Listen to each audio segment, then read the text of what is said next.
D'autres même, c'est 13 ans, ce sont des partenaires qui sont quand même, qui ne sont pas quand même, qui sont fidèles.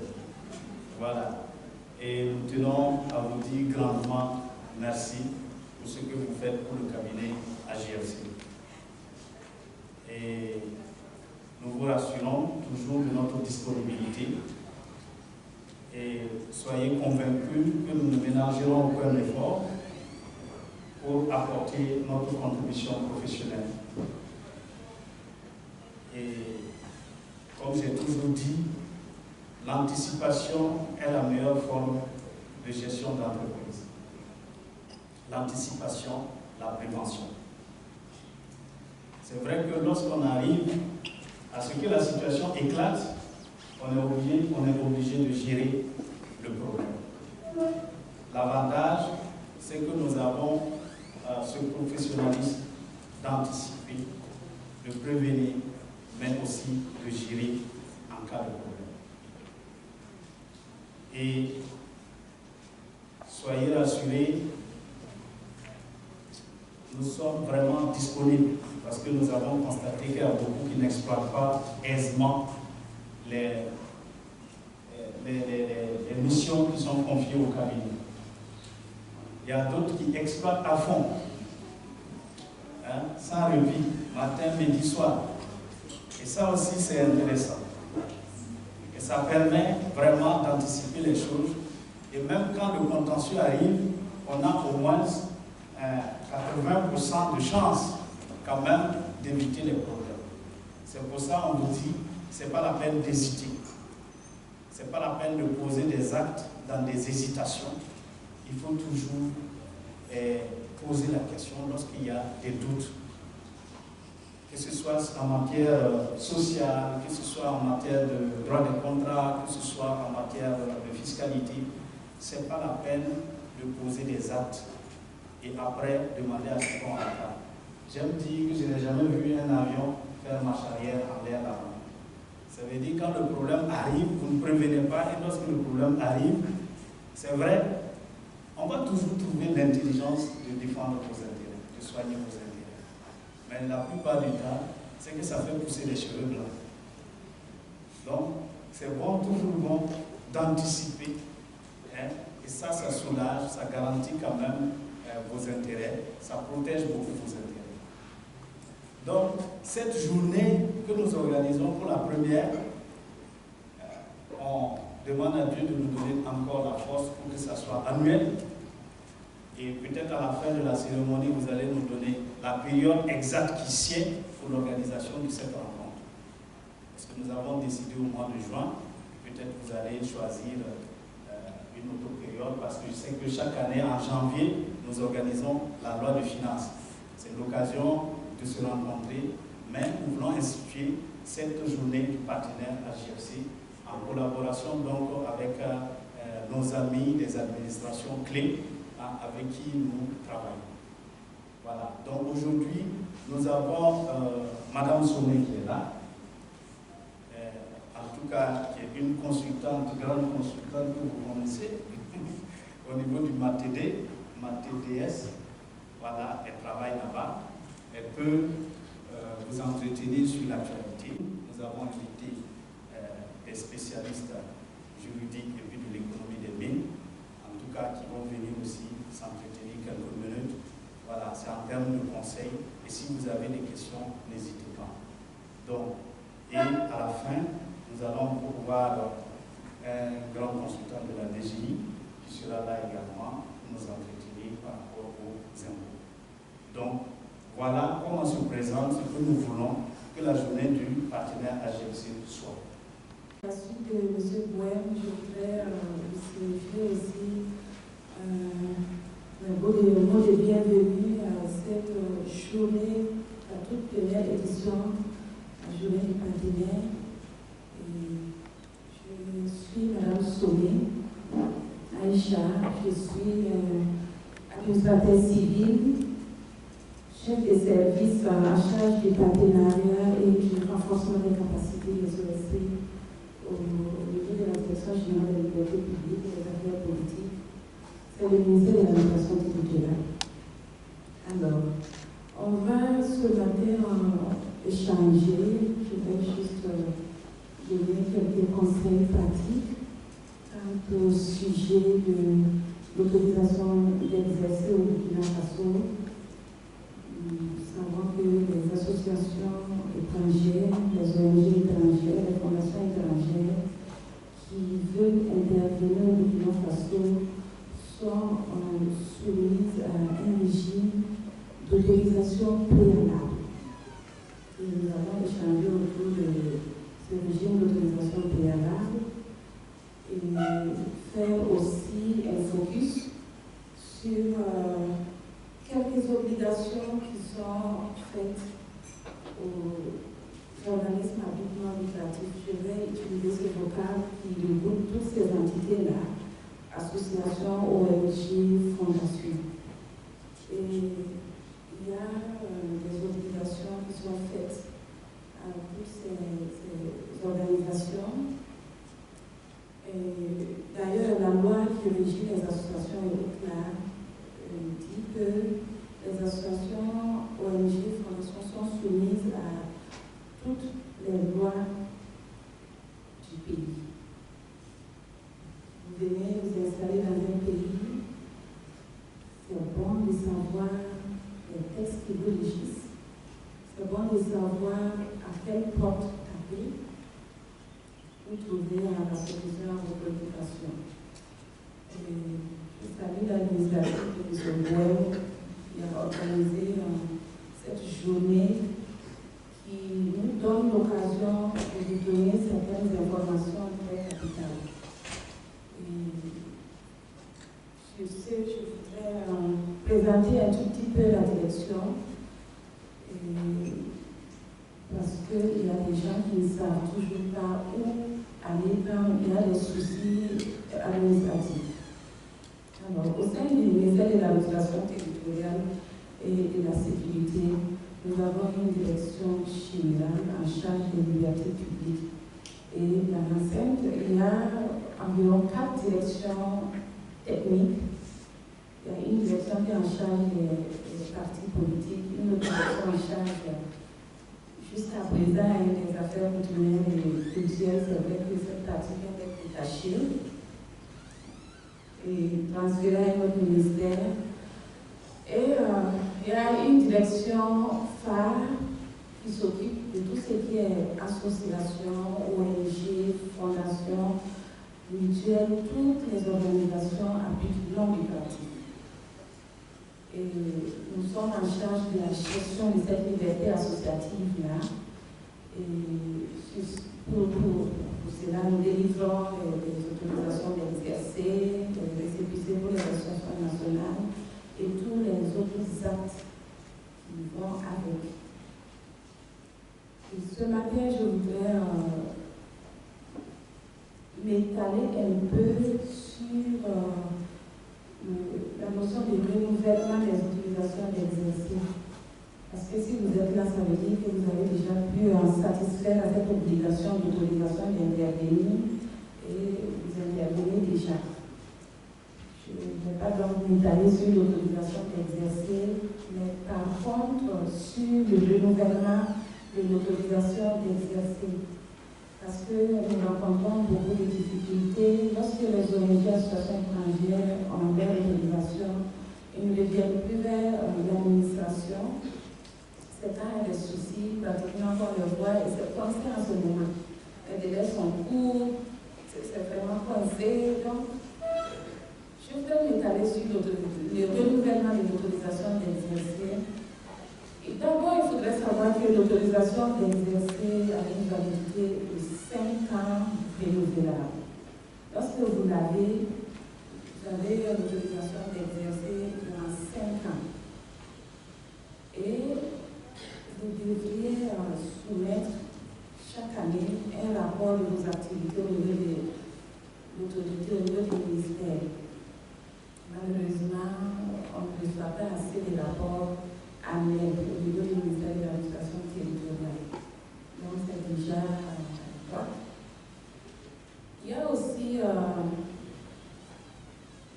les changements de représentants. À étape d'autorisation, les ONG ont leurs 2 représentants, dont un Burkinabé résident au Burkina. Au fil des temps, le personnel peut évoluer, il peut y avoir des changements, il peut y avoir des modifications même dans les textes de l'organisation, mais malheureusement, beaucoup ne reviennent pas vers l'administration pour signifier cela. Et ils restent, lorsqu'ils sont coincés, ils reviennent encore vers l'administration. En ce moment, les délais sont courts, c'est vraiment difficile de faire sortir rapidement les dossiers. Donc, il est bon de savoir qu'à chaque renouvellement, à chaque changement de représentant, à chaque modification des textes, il est bon de savoir qu'il faut revenir vers l'administration pour signifier cela. Et la procédure est vraiment simple, mais c'est un dossier à introduire avec des frais, des dossiers à payer. Et nous allons revenir sur tout ça lors des échanges. Donc, après l'autorisation, lorsque vous arriverez peut-être à changer de représentant, en cas de changement de représentant, il faudrait aussi faire un tour à la direction du partenariat des ONG au sein de la DGCOP pour faire enregistrer les nouveaux représentants. Bien entendu, à la banque aussi, parce qu'ils sont signataires. Il faut faire un tour à la banque avec une copie de l'acte et l'administration va vous délivrer. Donc, ce qui est bon à savoir est que cet acte qu'on vous délivre relatif au changement des représentants ou bien aux modifications des textes, parce que les ONG peuvent changer les sièges, tout ça, on doit consigner cela à notre niveau. Donc, à chaque renouvellement, à chaque modification des textes, il faut non seulement signifier cela aux autres structures partenaires, je parlais de DGCOP tantôt, à la banque et tout, mais il faut faire l'insertion au journal officiel.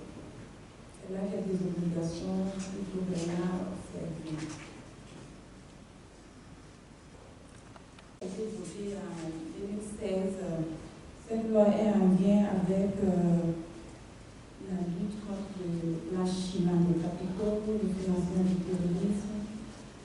Et cette loi aussi fait obligation aux organismes à but non lucratif de venir s'enregistrer au niveau du ministère de l'administration territoriale. C'est au sein de la direction générale des libertés publiques que ça se fait.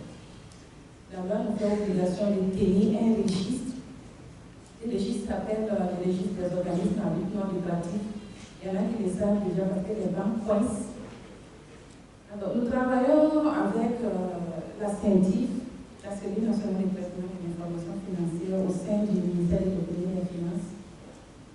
Et la loi a désigné la DGCOP comme autorité de tutelle, puisque nous sommes l'autorité de tutelle de tout ce qui est organisme à but non lucratif, de tenir ce registre-là et de faire enregistrer tous les organismes à but non lucratif. Actuellement, quand vous n'avez pas cette attestation, parce qu'à l'issue de l'enregistrement, on vous délivre une attestation, sans cette attestation, il vous est difficile de faire des transactions, des mouvements d'argent et autres en banque, dans toutes les institutions financières. C'est vraiment régional, c'est pas qu'au Burkina Faso, c'est pratiquement la CEDEAO. Et il y a beaucoup d'obligations qui sont faites aux organismes à but non lucratif.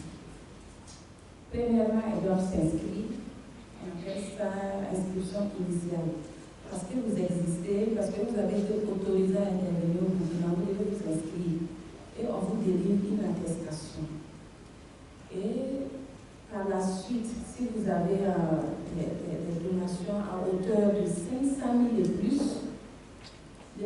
chez nous, prendre une attestation, vous faites enregistrer cette donation, prendre une attestation avant de pouvoir faire vos transactions en banque. Sinon, la banque va vous renvoyer chez nous.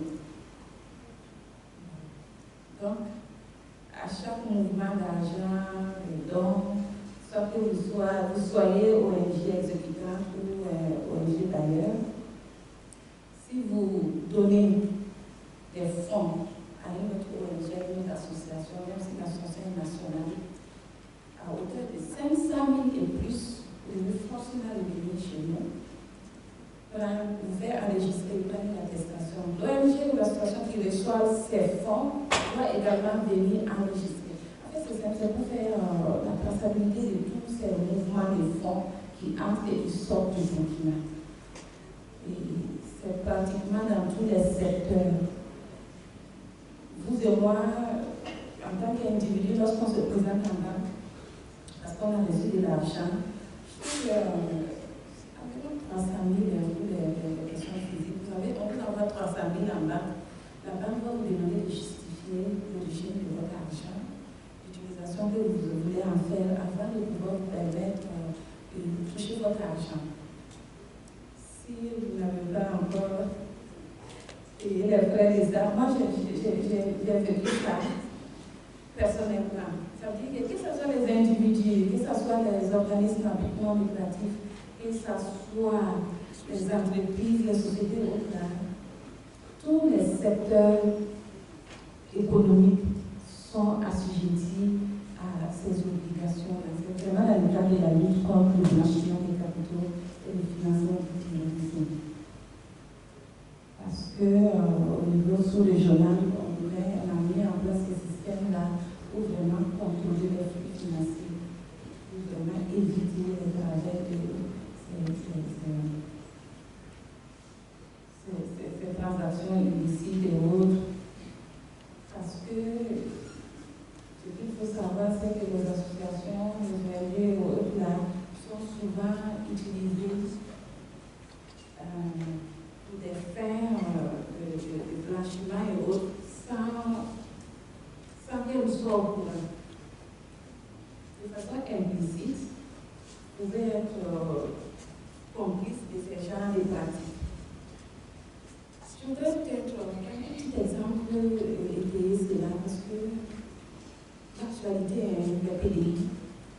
Ça fait pour aider nos frères, nos soeurs qui traversent des moments difficiles là, qui ont été déplacés de leur village.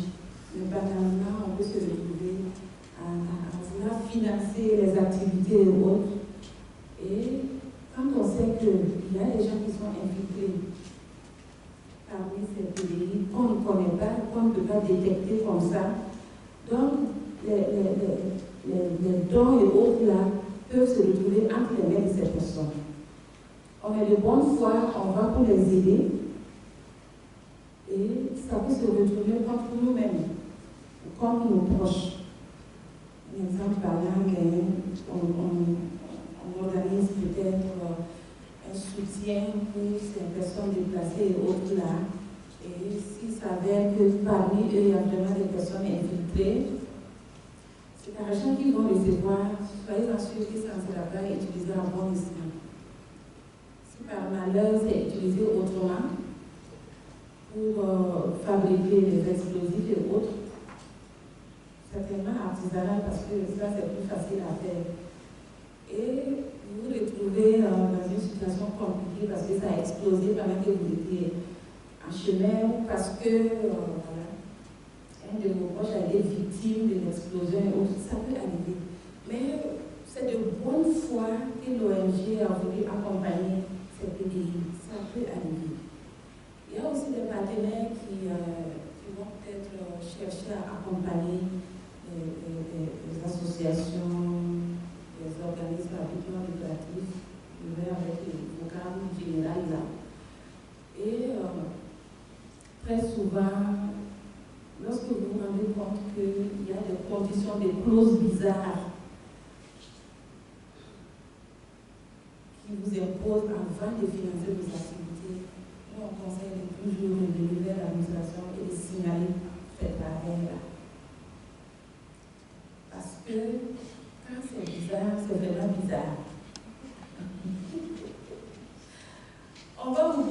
conditions bizarres.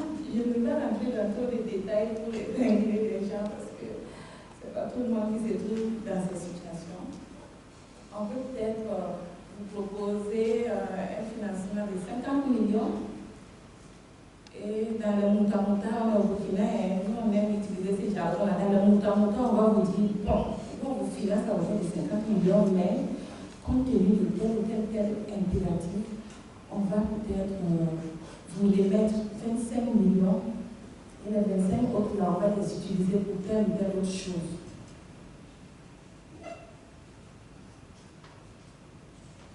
Vous conviendrez avec moi que c'est vraiment Mouta-Mouta, c'est pas normal. Donc ces genres de pratiques-là doivent être dénoncées au niveau de l'administration.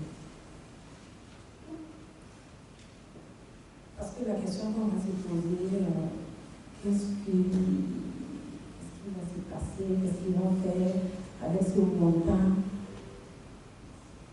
qu'ils ne veulent pas nous donner, ils ne veulent pas mettre à notre disposition. À quoi ça va servir? Quand on ne peut pas justifier l'utilisation des fonds, ça veut dire simplement que c'est vraiment des pratiques illicites qui vont se faire. Voilà pourquoi l'administration a mis en place des systèmes pour suivre les flux financiers, pour suivre les fonds, la gestion même des fonds au sein des organismes à but non lucratif qui doivent conserver les relevés de toutes leurs dépenses. C'est vrai que si les archivistes le savent déjà, les documents doivent être conservés au minimum 10 ans avant d'être détruits. Et dans le cas des contrôles, des suivis et autres là, nous sortons souvent sur le terrain. Et à l'occasion de ces contrôles, nous vérifions ces documents. Donc, on a fait obligation de conserver ces documents durant 10 ans. Il y a aussi d'autres obligations qui sont en lien avec la vigilance qu'il faut vraiment observer. Parce que l'État ne peut pas tout faire. Vous qui êtes en contact direct avec les populations, vous savez beaucoup de choses que nous. Et c'est bon de mettre en place des mécanismes de vigilance aussi pour éviter non seulement que vous ne soyez pas utilisés à des fins de financement du terrorisme ni de blanchiment des capitaux, mais aussi pour dénoncer les faits que vous aurez connaissance. Pour les renouvellements, on encourage vraiment les ONG, Fondation Association étrangère à respecter les délais. Parce que ce qu'on ne dit pas, c'est que la loi a également prévu des sanctions pour les ONG qui ne respectent pas leurs propres textes, statuts, règlements intérieurs, il y a des sanctions qui sont prévues. Les ONG qui ne respectent pas les lois et règlements du pays. Vous venez dans un pays d'accueil, il y a des marches, des voies à suivre. Heureusement que les moyens sont là pour vous appuyer. Donc, on ne peut pas tout connaître. Il y a des lois, vous n'allez pas peut-être savoir qu'elles s'appliquent à vous. Parce que souvent dans les lois, c'est souvent quelques dispositions qui sont en lien avec souvent les associations. Je prends l'exemple de la loi des finances. Vous avez remarqué qu'on fait obligation actuellement à toutes les associations d'avoir un numéro IFI. Ça y est dans la loi des finances, mais comme cette loi ne concerne pas directement les associations, ça passe souvent inaperçu. C'est en banque ou bien au renouvellement, quand vous venez chez nous, est-ce que vous avez votre numéro IFI? La question reste posée. Donc, c'est vraiment s'attacher les services des professionnels pour vous faire accompagner. Voilà pourquoi je disais tantôt que je salue l'initiative de cette journée qui nous permet d'échanger et tout. C'est vraiment de s'attacher les services des professionnels pour vous éclairer par moment, voire même l'administration. Parce que l'alimentaire et l'administration peut pour mieux encadrer la gestion des associations et autres. Si vous n'êtes pas informé, vous serez toujours surpris, coincé par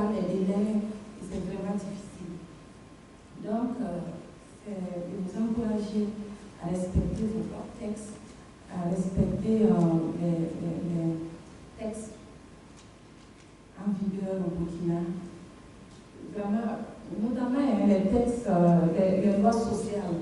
Nous savons qu'il y a beaucoup de problèmes lorsqu'ils ont veut fermer, lorsqu'ils ont veut suspendre ces activités. Souvent, ces textes ne sont pas respectés et souvent elles ne reviennent même pas vers l'administration pour signifier la suspension des activités. C'est au renouvellement lorsqu'il y a des projets, je cours encore pour venir. Ah, notre autorisation est expirée. Malheureusement, on n'a pas un rapport d'activité sur tel et tel nombre d'années parce qu'on avait suspendu les activités, le projet était fini, on était à la recherche d'autres projets. Il y a problème. Donc, c'est vraiment s'approcher des techniciens pour avoir des informations justes. Sur ce, je ne vais pas être trop long comme là, une partie échange. Je vous remercie de votre attention. J'aimerais vous dire que c'est vrai qu'on est en train de sensibiliser, mais vous avez vu que la loi de finances passée, on a introduit les bénéficiaires effectifs, on a introduit les prix du transfert, etc. Tout ça, c'est pour lutter contre le blanchiment d'argent. Et au niveau des organismes, ce que nous tenons à réaffirmer, c'est que lorsque si vous voulez signer des conventions de partenariat ou des conventions de subvention, de sous-subvention avec des partenaires, ONG, associations à but non lucratif à caractère local, il faudrait vous assurer que ce sont des associations qui existent légalement et qui ont une certaine crédibilité. C'est vrai que la plupart du temps, on dit que c'est difficile de vérifier la crédibilité. Je pense que de par vos informations, vos sources d'informations, il faudrait que vous sachiez avec qui vous traitez, avec qui vous signez vos conventions, avec qui vous allez donner votre argent. Et lorsque vous donnez votre argent, vous savez très bien qu'il y a des livrats. Et ces livrats, est-ce que c'est fourni ou pas? Est-ce que vous êtes rigoureux dans le contrôle? Est-ce que l'argent part vraiment au destinataire? Ça, ce sont des éléments de sécurisation de vos fonds que vous devez observer pour pouvoir ne pas être, par extraordinaire, impliqué dans une quelconque accusation de financement illicite. Voilà. Donc, et les conventions, la convention cadre d'établissement, M. Taou va venir expliquer un peu, c'est très bien que cette convention cadre d'établissement définit des droits et des obligations. Voilà, des droits et des obligations, mais j'ai l'impression quand les gens ont la convention, Dieu merci, tout ce qui les intéresse, c'est de voir comment importer le matériel, les biens, pour qu'en douane, voir comment les motos, les voitures, on peut avoir en franchise de droit de droit. C'est pas ça seulement qu'il y a. Il y a des obligations autres qui sont là, telles que l'obligation d'information, l'obligation de partenariat. Parce qu'en principe, si vous devez intervenir quelque part, ou impliquer même l'administration, on vous dit d'avoir une convention de partenariat avec le ministère de tutelle. Et ces conventions de partenariat ne semblent pas être effectives parce que vous ne les respectez pas. Il y a le protocole d'entente. Vous ne pouvez pas intervenir dans une région sans avoir un protocole d'entente qui est signé avec les autorités locales. Vous ne pouvez pas intervenir dans une commune sans signer une convention avec la mairie qui se trouve là-bas. Donc toutes ces conventions sont des obligations qu'on vous impose, mais on a l'impression que les gens interviennent. Et vous voyez, avec le système de blanchiment d'argent, vous allez partir dans une zone, vous ne vous concertez pas avec les autorités locales. Vous avez financé une association qui, par extraordinaire, n'est même pas une association qui figure sur la liste même de la préfecture. En ce moment, rien ne prouve que vous n'avez pas financé les terroristes. C'est pour ça qu'il faut faire attention par rapport aux conventions que vous signez avec des partenaires, qu'elles soient des ONG, d'autres fondations ou des sociétés, des associations de la société civile en gros. Donc, sur ce, je remercie encore Mme Soumé. Merci beaucoup pour cette clarification. Et merci pour ces innovations. La sensibilisation continue. Dieu va aider, on va respecter ces obligations. C'est vrai que la comptabilité, le registre des activités, le registre de la comptabilité matière et financière, bon, souvent des associations locales, ceux qui ont le récépissé, ont cette obligation. Les ONG, en principe, tiennent ces structures-là, ces documents de financement à travers le programme d'investissement. Et il y a aussi, parce que dans le programme d'investissement, ils vont dire exactement par année ce qu'ils font. Et puis, c'est vrai que ce n'est pas un registre, mais ça peut être centralisé dans un registre. Donc, d'où la raison, on vous encourage effectivement à créer ces registres-là pour que ça. Vous pouvez même ajouter d'autres registres. Bonjour tout le monde. Je suis M. Koulibaly, je réponds au nom de l'ONG NRC, l'Organisation des réfugiés Council. Merci pour cette journée. Je pense que c'est une journée, la journée du partenaire permet de comprendre mieux les dispositions légales qui régissent l'activité des ONG et des associations à but non lucratif. J'ai bien entendu tout ce qui a été dit et j'ai tout juste une petite question, non, deux petites questions. Et ma première question elle est relative à la Direction générale des libertés publiques, spécifiquement sur le blanchiment d'argent. Nous, en tant qu'ONG internationale, nous recevons des fonds de deux sources. Des fonds des bailleurs qui sont internationaux, qui transitent plus ou moins à travers notre siège. Et nous recevons aussi des fonds au niveau local, avec des financements au niveau local à travers des organisations internationales. Et ces fonds que nous recevons transitent à travers nos systèmes bancaires pour permettre de faire la traçabilité des fonds. Et donc, là, si j'ai bien compris, l'exigence sur laquelle on doit se conformer, c'est de pouvoir enregistrer et tous ces fonds que nous recevons, au moins faire la déclaration de ces fonds au niveau de la Direction générale des libertés publiques, si j'ai bien compris. Donc, c'est de savoir, est-ce que ce n'est pas un double travail que nous faisons, étant donné que ces fonds déjà transitent au niveau du système financier légalement reconnu de l'État, et que nous avons l'obligation aussi de faire des états financiers qui sont déposés au niveau des structures étatiques. Donc, cette déclaration substantielle que nous allons faire, est-ce que ce n'est pas un doublon en termes d'activité? Donc, ça, c'est ma première question. Et la deuxième question, c'est par rapport au registre. J'ai bien entendu parler des registres des activités, des registres financiers et comptables et autres. J'ai entendu parler aussi des registres des matières. Donc, je voudrais en savoir plus. Je ne sais pas si on le fait bien. Je voudrais avoir plus de précisions sur cette question. Merci. J'ai deux questions également.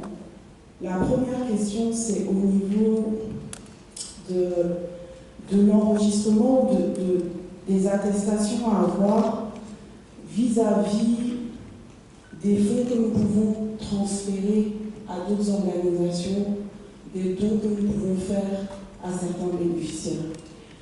Ma question est la suivante. Ça rejoint un petit peu la question du monsieur précédemment.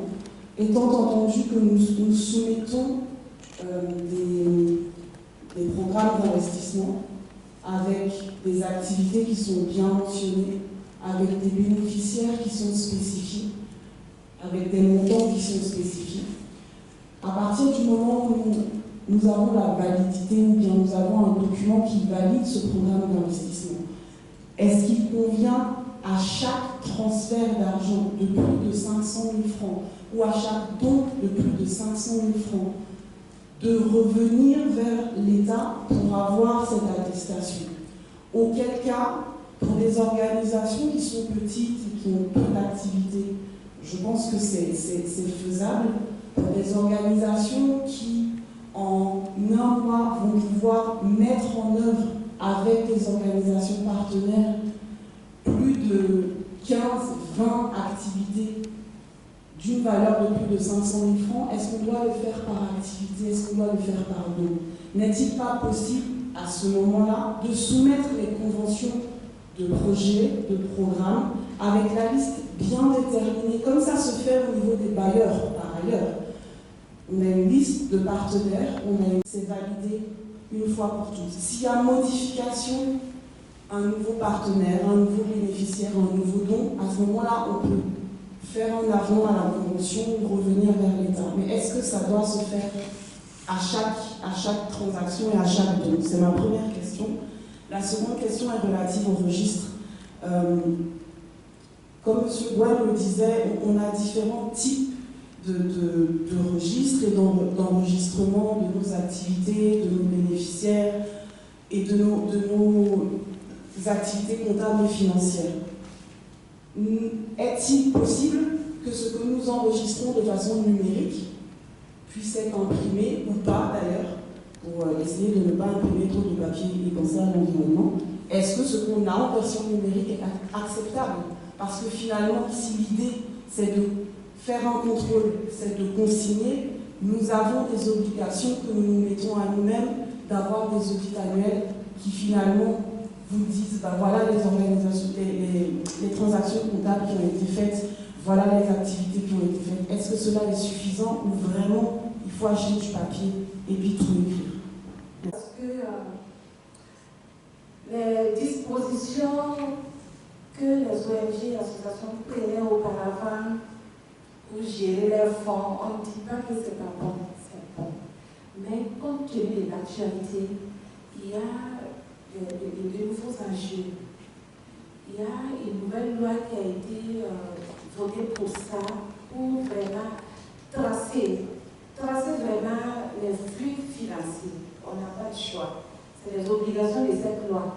C'est vrai que d'autres lois vous obligent à tenir des registres et autres là, mais cette actualité nous oblige à vous faire cette obligation aussi de venir vous faire enregistrer.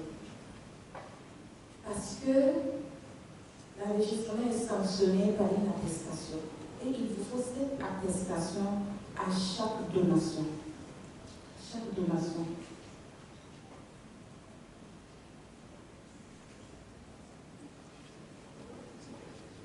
C'est vraiment les donations. Vous faites un don à une association, il faut que ça soit taxé. Vous recevez un don d'un partenaire, il faut que ça soit taxé. Un don. Un don. Un don. Pas un virement. Non, un don, c'est différent. J'ai l'impression qu'on a des soucis avec don et puis au fond propre et autres. Je vous dis que l'organisme à but non lucratif qui souhaite collecter des fonds, recevoir ou ordonner des transferts de fonds doit s'inscrire sur un registre mis en place à cet effet par l'autorité compétente. Il s'agit de la DGELPA, et il y a les conditions qui sont citées, il faut fournir un dossier et autres. Deuxièmement, il faut communiquer à l'autorité chargée de la tenue de ces registres-là tous les changements qui vont intervenir dans l'organe dirigeant. Si vous changez de gestionnaire de fonds, il faut les signifier.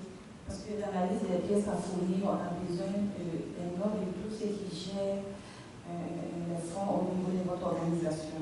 Donc, s'il y a un changement, il faut les signifier. Et la disposition qui signifie toute donation faite à un organisme à but non lucratif d'un montant égal ou supérieur à 500 000 francs doit être consignée dans les registres.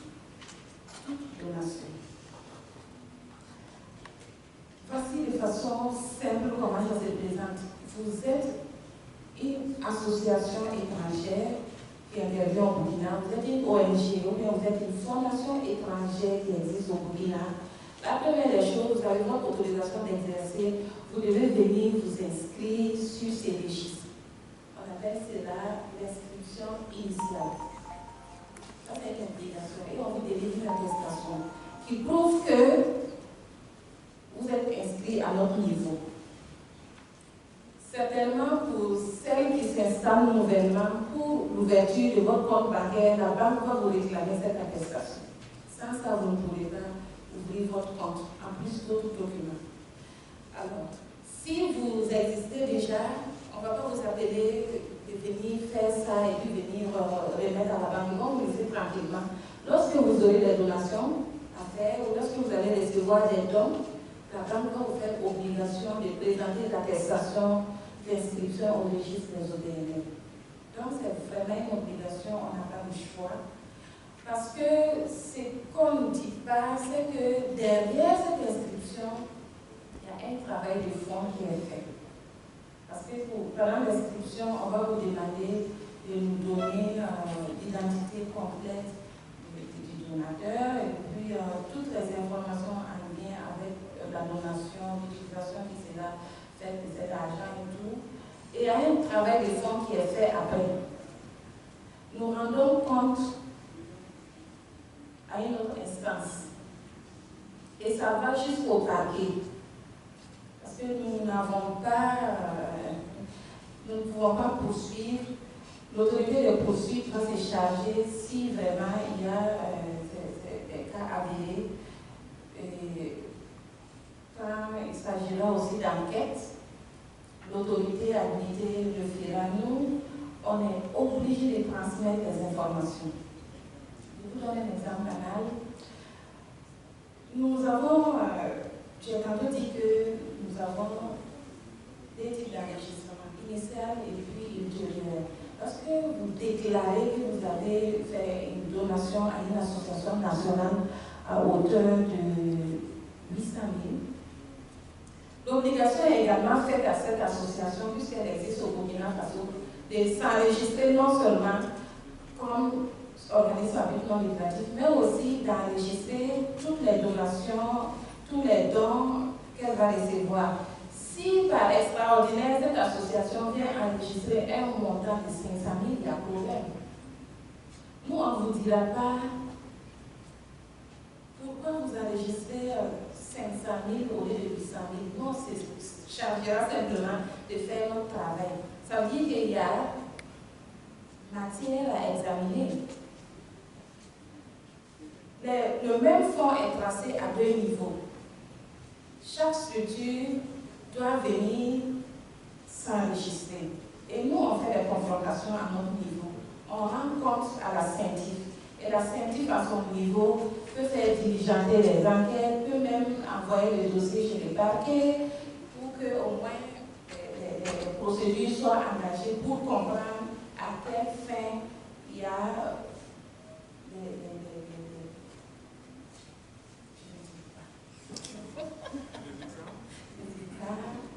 il faut que ce soit expliqué. Pourquoi ces écarts? C'est à quelle fin? Je regarde pour ça. Lorsque vous avez le mobilier, il faut l'enregistrer. Lorsque vous avez les véhicules, il faut les enregistrer. Tout ce qui est matériel, il faut faire une répertorier dans un registre. Alors, madame, l'administration tend à se moderniser, sauf que les moyens ne sont pas à notre disposition pour y arriver, mais on tend quand même que là à moderniser le système d'archivage et autres. C'est dire que la version numérique, c'est bien, c'est vraiment bien. Mais il faudrait s'assurer qu'il y a un système à côté de récupération. Parce qu'il ne faudrait pas dire, malheureusement, on a eu un souci, on a perdu tous nos fichiers, on a ceci, cela. C'est notre obligation de conserver les dogmatismes. Décider de moderniser, c'est très bien. Mais prenez les dispositions pour que ça soit bien fait. Pour vous éviter les problèmes.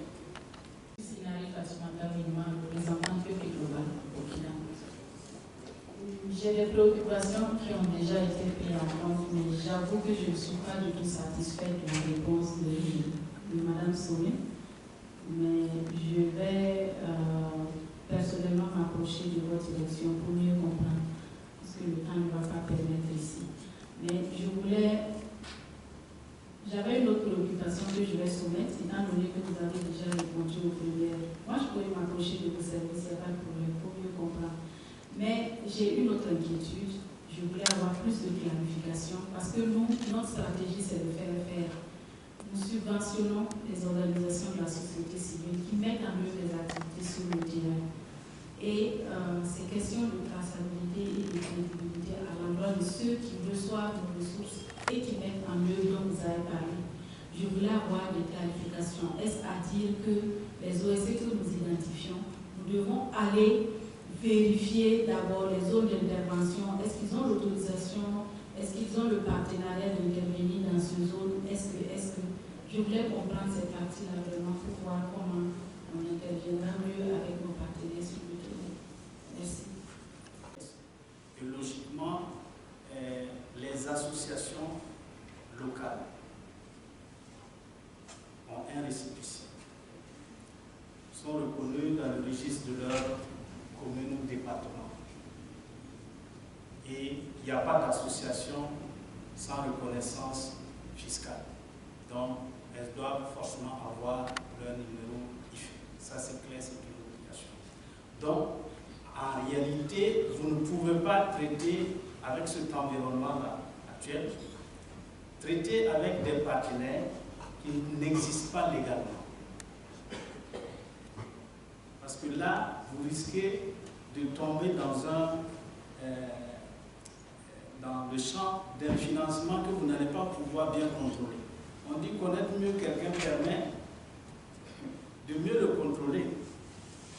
Voilà. C'est vrai que, vous voyez, c'est comme j'ai dit, quand vous allez dans une commune ou bien dans un département pour agir, pour traiter avec ces gens, moi j'aurais bien conseillé à ce qu'on vérifie si la structure est régulièrement créée, donc dans la commune, dans le département, ils ont leur registre. Il y a le registre des associations locales là-bas. Vous avez vu pendant la transition, ou bien après l'insurrection, on a rappelé des ONG qui sont vraiment plutôt des associations qui ont leur nom sur la liste au niveau des départements ou au niveau des provinces, etc. Ce sont des associations qui existent légalement et il est toujours bien de traiter avec ces structures-là, différemment des individus, personnes physiques qui peuvent être des prestataires de services, mais individus comme ça, non immatriculés à qui vous donnez de l'argent pour aller faire une activité, faites attention. Parce que moi je dis, le fait de donner l'argent à une personne physique qui n'est pas dûment immatriculée, il y a un problème parce que vous demandez une prestation de service à quelqu'un, or la prestation de service est un contrat d'entreprise. Alors tu n'es pas entreprise, on ne peut pas te confier cette mission. C'est vrai qu'on peut demander à des salariés qui peuvent intervenir, des personnes physiques qui sont des consultants dûment reconnus d'une administration donnée. Mais vous-même en tant qu'ONG, logiquement, lorsque vous avez besoin de ces fonctionnaires-là pour travailler, vous avez l'obligation de vous approcher donc, du ministère de tutelle pour qu'on vous délègue ces personnes. En temps normal, vous n'avez même pas le droit même d'aller consulter comme ça. Dans la convention cadre d'établissement, il est clairement écrit que vous pouvez vous rapprocher du ministère de tutelle pour qu'on vous affecte des gens. Si le ministère il a des démembrements dans des régions, vous pouvez les approcher à travers les conventions de partenariat pour qu'on vous affecte ces gens. Faisons très attention seulement pour cette période-là qui est assez difficile, où on ne sait pas, l'argent là, on peut donner à quelqu'un qui va se retourner contre lui. En fait, ce sont des mesures de prudence et de sécurité. Voilà. Donc, pour les associations locales, moi je pense qu'il faut toujours s'assurer de leur existence légale avant de contacter. Merci. Madame, je voudrais donner un exemple qui va vous aider. On ne vous dira pas d'aller sur le terrain et essayer de faire des enquêtes sur l'association. Mais lorsque vous voulez vous engager avec l'association, demandez-lui de vous fournir les documents de son association. Actuellement, depuis la loi 64, nous avons un nouveau format de récépissé pour les associations nationales qui est de couleur jaune. Et la loi dit que toutes les associations qui n'ont pas ce document sont réputées dissoutes. Malheureusement, il y a des associations qui ne se sont pas conformées à la loi, qui n'ont pas ces récépissés et qui fonctionnent toujours dans l'ombre. Si vous travaillez avec de telles associations qui vous délivrent un récépissé dépassé sur des papiers volants à 3-4 pages, alors que le récépissé actuel est à 1000 pages, couleur jaune avec les sceaux de l'État et tout, il y a un problème.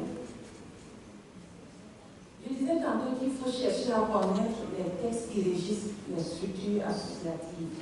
Vous ne pouvez pas travailler avec une association et ne pas savoir que les documents de vous ont évolué. Si l'association vous présente un document dépassé et que vous acceptez cela, c'est de votre faute. Voilà pourquoi il faut toujours approcher l'administration pour vous renseigner. Il n'y a rien de tel, nos portes sont ouvertes. S'il y a des soucis, des préoccupations, venez à la DGPAP, venez vous renseigner, nos portes sont ouvertes. Juste deux toutes petites questions parce que les réponses doivent être oui ou non. Moi, je ne sais pas. Vous voyez, lorsque vous êtes une ONG et que vous devez vous rendre au SCOM pour les documents, aller au niveau du ministère de l'administration et après aller au niveau de la DGPAP, vous voyez, c'est des grandes. Pourquoi ce n'est pas possible de centraliser? On ne peut pas définir une parce qu'avant, lorsque le SCOM, quand le SCOM venait, les gens pensaient que il fallait juste se rendre au niveau du SCOM et faire toute la documentation. Je me rends compte que non, il faut toujours faire des distances. Pourquoi ce n'est pas possible de centraliser? Quel est le problème? Qu'est-ce qui complique? La deuxième chose, c'est concernant une disposition de vrai vérifier si ça tient. Il semble, je dis il semble, c'est comme fonctionne, que lorsque dans une ONG, le directeur est bien expatrié, l'argent en principe devrait être un local. Est-ce que c'est vrai? Et si c'est vrai, si par exemple aujourd'hui, moi j'ai aussi une ONG dont je sais que les deux premiers responsables ne sont pas des Burkinabés, qu'est-ce qu'il fait? Qu'est-ce que vous faites concrètement? C'est juste ça, monsieur. On dit qu'il faut 2 représentants, dont un Burkinabé. 2 représentants, dont un Burkinabé. Cela veut dire que le représentant titulaire peut être burkinabé comme l'adjoint peut être burkinabé. Les deux peuvent être burkinabés. La loi n'a pas dit que c'est l'adjoint qui doit être burkinabé, le titulaire l'a expatrié. La loi dit, donnez-nous 2 répondants. On veut 2 personnes qui représentent la structure au Burkina, mais parmi ces 2, il faudrait au moins un burkinabé parmi. L'esprit de la loi en son temps était en réalité de promouvoir l'emploi. Parce qu'en son temps, avant la loi 64, la loi 10 qui régissait les associations, on avait remarqué que c'était vraiment des postes de gardiens, des petits postes qui étaient réservés aux nationaux. Alors que dans la convention que vous signez avec le ministère de l'Économie et des Finances, vous avez la possibilité d'embaucher. La priorité est vraiment faite aux nationaux, l'exécution de vos projets et tout. Lisez vos conventions parce que je sais que les gens ne lisent plus. Dès que c'est signé, les gens ne lisent plus. Ils sont aptes à exécuter leurs projets et programmes. Il a sa carte d'identité nationale. Je le fais comment? Il est burkinabé. S'il a été naturalisé, il est burkinabé. Mais vous allez peut-être voir que telle personne, est-ce qu'on sait s'il est nationalisé ou pas? Est-ce qu'il a vraiment le document de l'identité? Donc nous, on se forme sur les documents que nous avons sous la main pour adresser les dossiers. Et voilà, en fonction de tout ça, on délivre l'autorisation. Mais... Sur une obligation fondamentale des sociétés minières par rapport à l'emploi des services. Je suis économiste, je suis en service à la Direction générale de la promotion de l'économie énergétique et minière au niveau du ministère des Mines et des Carrières. Oui, et merci à la suite du directeur. Il faut dire qu'il est directeur de l'économie énergétique et minière au niveau de la Direction générale au ministère. Moi, je suis Kabouri Ablasi, je suis juriste et je suis à la direction des affaires juridiques et du contentieux. au niveau du ministère. Avant, j'étais le directeur de la réglementation et du suivi au cadastre minier. Certains, certainement, me connaissent pour m'avoir rencontré plusieurs fois. Merci. Parce qu'effectivement, particulièrement depuis le 1er janvier 2022, il y a de nouveaux textes qui ont été pris, qui sont entrés en vigueur. Et il est vrai que les procédures d'élaboration de ces textes-là ont débuté bien avant, mais l'entrée en vigueur, c'est depuis le 1er janvier 2022. Alors, après les interventions et l'autre, on prendra des questions, parce qu'on ne pourra pas rentrer dans les détails. Les questions nous permettront d'aborder les aspects qui n'ont pas pu être présentés dans l'intervention. De manière générale, le contexte de cette nouvelle réglementation, nous allons l'aborder. Nous allons aussi échanger par rapport aux principales dispositions de ces textes-là. Et comme l'a dit, on va voir aussi éventuellement, parce qu'il y a forcément des contraintes qui peuvent exister face à l'application de ces textes, sans présager de la mauvaise foi des différents acteurs. Parce que comme nous l'avons toujours dit dans ces conditions-là, on évolue toujours avec le principe de la bonne foi des différents acteurs. Alors, comme vous le savez si bien, peut-être mieux que nous tous, l'exploitation des ressources minières, dont l'or aussi concerne le Burkina et le Zen, suscite toujours des débats. Lorsque vous suivez l'actualité nationale, depuis bien sûr plusieurs années, on se pose toujours la question, mais où va l'argent de l'or? Les nations Unies, ils exploitent. Bon, finalement, on ne voit pas quelles sont les retombées de l'exploitation minière. Actuellement, par exemple, nous avons 17 mines qui sont en exploitation, dont 16 mines en exploitation industrielle d'or et une mine de zinc. Pour 2021, par exemple, nous avons eu une production d'or de 66,86 tonnes pour l'exploitation industrielle. Alors, ça, ce sont des chiffres qui sont importants. Il y a aussi la contribution au budget de l'État. Par exemple, pour 2021, il y a eu une contribution environ 431 milliards de francs CFA au budget de l'État. Donc, c'est à travers les différentes taxes et les demandes qui sont payées par les sociétés minières qui concernent la contribution au budget de l'État.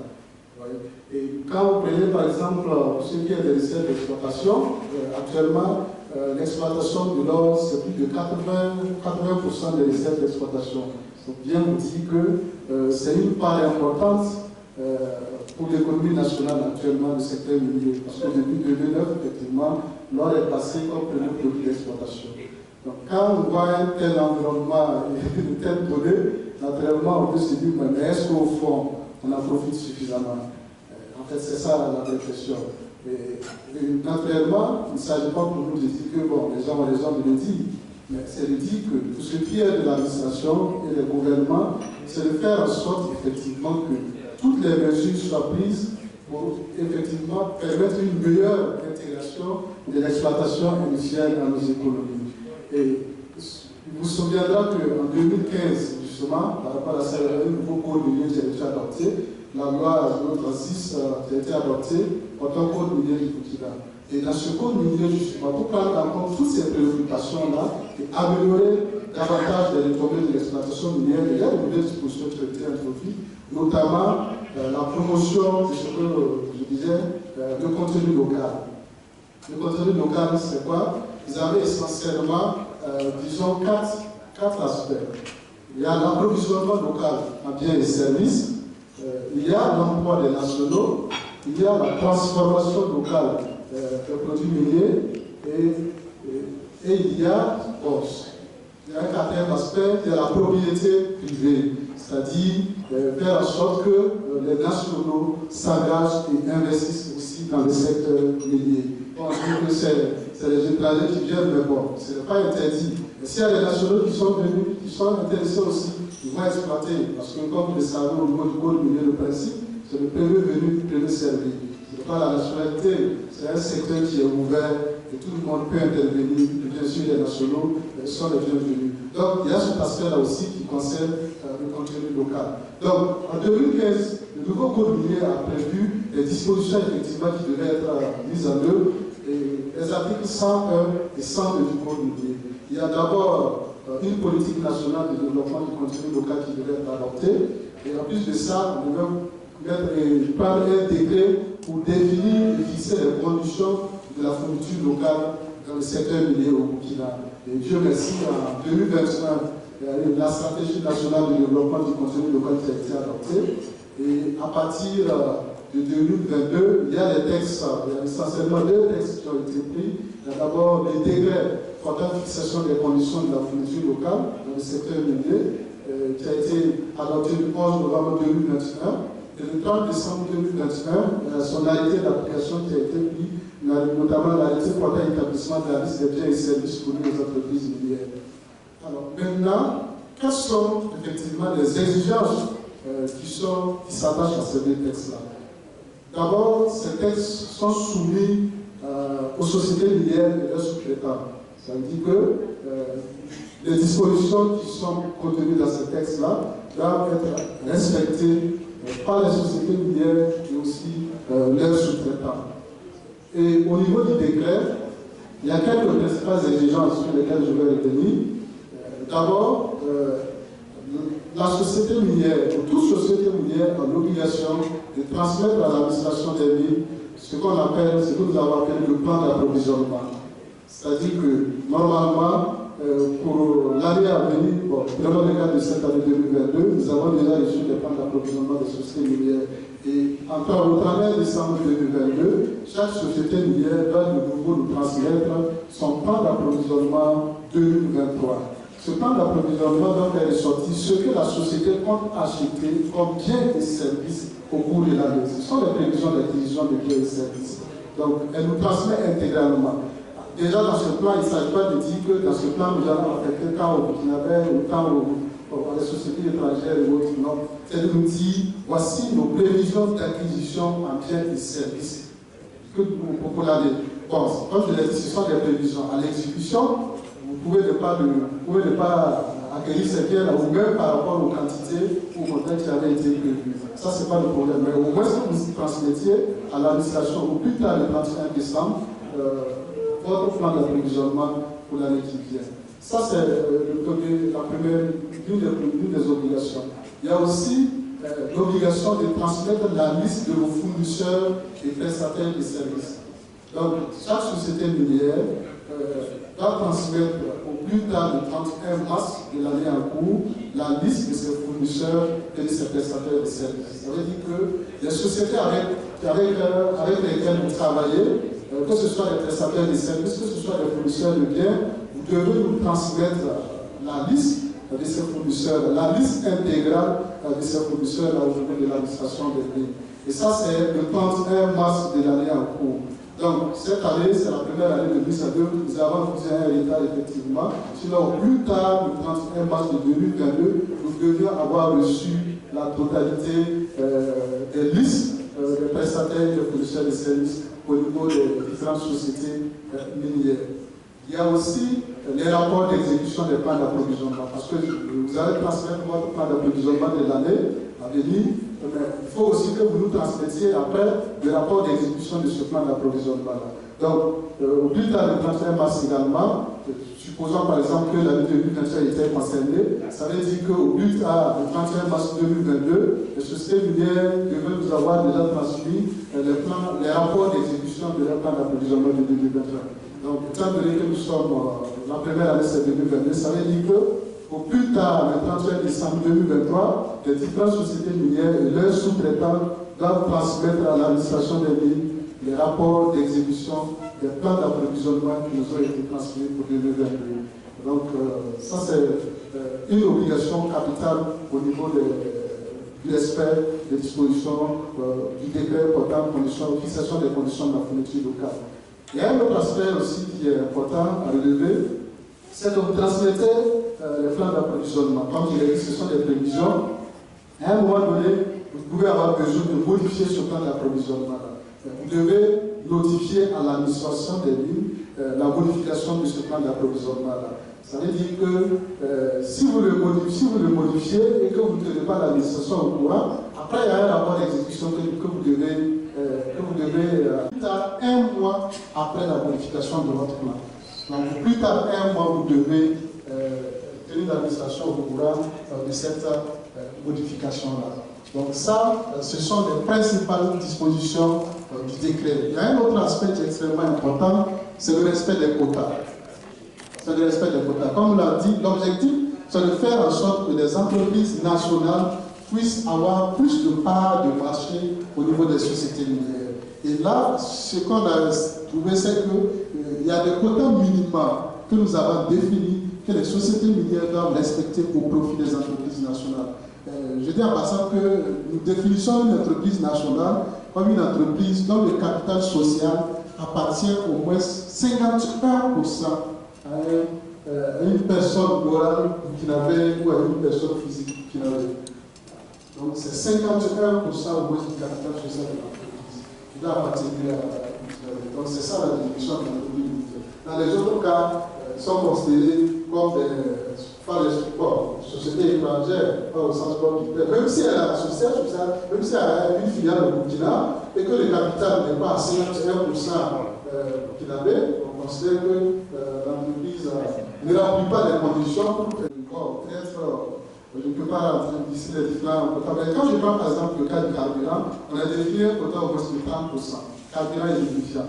Ça veut dire que la société minière doit, dans ses acquisitions, acheter au moins 30% de son carburant et lubrifiant auprès d'entreprises nationales. Parce que le carburant au niveau des sociétés minières, c'est le principal poste de dépense au niveau des sociétés minières. Il y a des produits pour lesquels nous avons défini des quotas de 100%, par exemple les produits alimentaires, le transport national du personnel, ainsi de suite. Donc il y a différents quotas qui sont définis en fonction de la complexité aussi du service ou d'un certain nombre d'exigences que nous avons identifiées. Et ça veut dire que si vous avez des acquisitions à faire, vous avez l'obligation de savoir pour tel bien, pour tel service, est-ce qu'il y a un côté qui est défini et quel est ce niveau-là. Donc c'est vraiment important pour nous parce que l'objectif, comme je l'ai dit, c'est aussi créer plus de valeur ajoutée pour l'économie nationale. Autre élément que je voulais souligner, c'est qu'il y a cette exigence de respect des quotas, mais il y a quand même certaines dispositions qu'on a prévues pour aussi tenir compte, être réaliste. Donc il y a ce qu'on appelle par exemple l'autorisation d'approvisionnement sur le marché extérieur, il y a aussi ce qu'on appelle la dérogation. La dérogation, c'est quoi? Je vous ai dit que les textes sont entrés en vigueur depuis le 1er janvier 2022. Alors, il y a forcément certains contrats qui étaient déjà signés par les sociétés minières. Mais en même temps, on ne peut pas non plus dire que tous les contrats qui ont été signés doivent courir jusqu'à l'interne. Sinon, on ne va jamais mettre en œuvre le contenu local. Il faut à un moment donné qu'on applique et qu'on ouvre le marché pour permettre à des entreprises nationales. Donc, nous avons retenu que pour les contrats considérés comme étant qui sont liés à des prestations spécifiques, la société minière peut obtenir une dérogation de l'administration. Donc, la société minière, dans ce cas, adresse une demande à l'administration avec un certain nombre d'éléments et qui va apprécier et qui va voir si effectivement la société minière ou le sous-traitant mérite qu'on lui octroie une dérogation et à quel terme, par exemple. Ça veut dire que si la société bénéficiaire de la dérogation, à ce moment, elle n'est pas tenue du respect du quota pour le bien ou le service pour lequel on est accordé la dérogation. Donc, ça, c'est concernant la dérogation. Il y a ce qu'on appelle l'autorisation d'approvisionnement sur le marché extérieur. Ça, on prend en compte, effectivement, certains biens ou certains services pour lesquels il peut arriver que la compétence nationale n'existe pas ou soit limitée. Donc, on dit qu'en cas de défaillance des entreprises nationales à satisfaire les besoins de la société minière, elle a la possibilité de soumettre une demande d'approvisionnement sur le marché extérieur. C'est simple, ça veut dire que vous avez voulu contracter avec une entreprise nationale, que vous n'êtes pas arrivé à trouver une entreprise qui est capable d'exécuter la prestation. Cela sous-entend que vous avez quand même fait une publication, parce que si vous si vous ne faites pas la moindre richesse et puis après vous dites, bon, on n'a pas trouvé quelqu'un là aussi, ça pose problème. Donc vous avez voulu confier la prestation à une entreprise nationale, vous n'êtes pas arrivé à trouver, et en ce moment, demandez une autorisation à l'administration pour engager un autre prestataire. Par exemple, nous avons reçu des gens qui ont fait des demandes d'autorisation pour des dérivés géophysiques aéroportés. Nous n'avons pas pour l'instant des prestataires au niveau national qui font des dérivés géophysiques aéroportés. Ça se fait verser au sol. Donc là, par exemple, on a autorisé la société minière en question, effectivement, à engager une société étrangère pour faire le travail. Donc ça, c'est un exemple d'autorisation d'approvisionnement sur le marché extérieur. Donc, le 1er janvier 2022, qui ne respecte pas ces dispositions, ça veut dire qu'il faut vous apprêter à ouvrir ou à permettre à des entreprises nationales d'exécuter une partie de ces prestations-là. Parce que vous êtes soumis à l'obligation de respect des quotas ce qui concerne 2022. Donc, il y a une amende correspondant au montant de la prestation des services ou de fourniture de biens non exécutés. Je prends un exemple. Si on, par exemple, pour le bien ou le service, on a défini un quota de 50%. Et nous, on voit qu'aucune entreprise nationale, telle que définie par les textes, n'a bénéficié ou bien n'a exécuté cette prestation. C'est-à-dire que les 50% là, vous reversez ça comme amende au niveau de l'administration. C'est comme si vous allez payer plus pour une prestation, parce que vous payez doublement en fait. Voilà. Donc c'est ça qui est prévu pour ce qui concerne le non-respect des quotas. Donc vous allez payer 200 millions qui est prévu par les textes. Donc, comme je l'ai dit, nous, notre objectif, ce n'est pas de sanctionner, c'est de permettre aux entreprises nationales de bénéficier de contrats auprès des sociétés minières. Donc, nous osons espérer qu'on ne va pas arriver à la situation de ce genre-là. Il faut préciser que dans ce cas-là, on a préféré prévoir des sanctions financières. Parce que quand vous regardez les textes au niveau du secteur minier, il y a certains textes, par exemple, où on peut même aller jusqu'au retrait du permis. Donc, pour ce qui concerne le contenu local, on a beaucoup plus porté l'accent sur les sanctions financières. Donc ça, c'est ce qui concerne la fourniture locale. Comme je l'ai dit, le contenu local aussi prend en compte l'emploi des nationaux. L'emploi des nationaux est réglementé. Comme je l'ai dit, déjà le code minier, c'est vrai que les dispositions de manière pratique qui encadrent cela n'existait pas, mais déjà dans le code minier, les sociétés minières étaient encouragées à employer les nationaux. Même quand vous prenez la convention type qui est signée entre les sociétés minières, convention de l'expertise nationale. Juste pour dire qu'il y a des textes, c'est vrai, mais au-delà des textes, les sociétés aussi doivent comprendre que la finalité